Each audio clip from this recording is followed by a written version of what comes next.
बिस्मिल्लाहिर्रहमानिर्रहीम।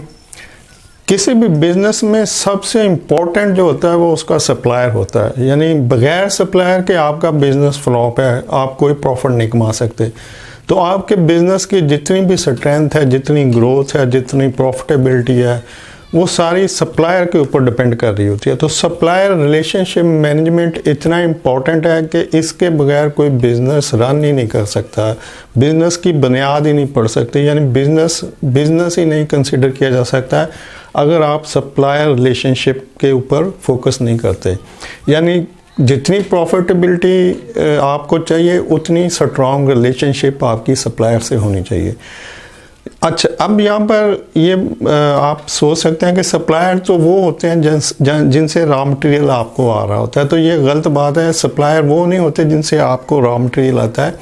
सप्लायर दोनों साइड पे होते हैं, यानी आपके upward stream, downward stream, front end पे, बैक एंड पे, दोनों तरफ सप्लायर्स होते हैं। वो लोग जो आपको रॉ मटेरियल सप्लाई कर रहे होते हैं वो भी आपके सप्लायर हैं, और वो लोग जो आपसे फिनिश गुड खरीद रहे होते हैं वो भी आपके सप्लायर हैं।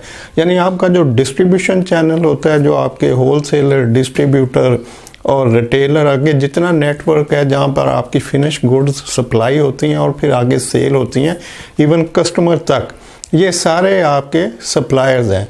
तो जितना स्ट्रॉन्ग रिलेशनशिप आप बैक एंड के सप्लायर यानी कि रॉ मटेरियल के सप्लायर के साथ रखते हैं, ताकि उनसे गुड क्वालिटी, टाइमली सप्लाईज और लोएस्ट प्राइस जो आपने नेगोशिएट की होती है, या ऐसी प्राइस जिसके आप पर विन विन पोजीशन हो, या स्ट्रेटेजिक जो भी आपकी प्लानिंग होती है सप्लायर के साथ, वहाँ पे आपने जो भी उससे डिसाइड किया होता है, आप उसको कायम रखने के लिए, उसको एक जगह पे स्टैंड रखने के लिए, और मकसद यही होता है कि आपको एक गुड क्वालिटी सप्लाई एक बेहतर प्राइस के ऊपर कॉन्स्टेंटली मिलती रहे, उसमें गैप ना आए, ताकि आपकी प्रोडक्शन कंटिन्यू रहे।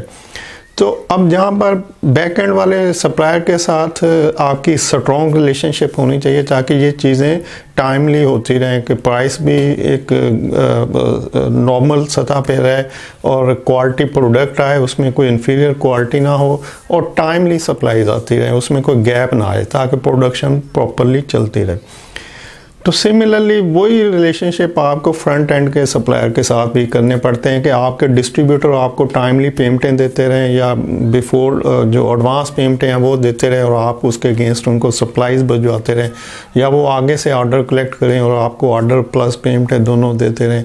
या सप्लायर के सप्लायर जो हैं, यानी कि आपके डिस्ट्रीब्यूटर के आगे जो डिस्ट्रीब्यूटर हैं, यानी होल सेलर हैं, रिटेलर हैं, उन तक जो रिलेशन है वो सारा काउंट करता है। आप एक ही सप्लायर के ऊपर बेस नहीं कर रहे होते कि ये मेरा सप्लायर है।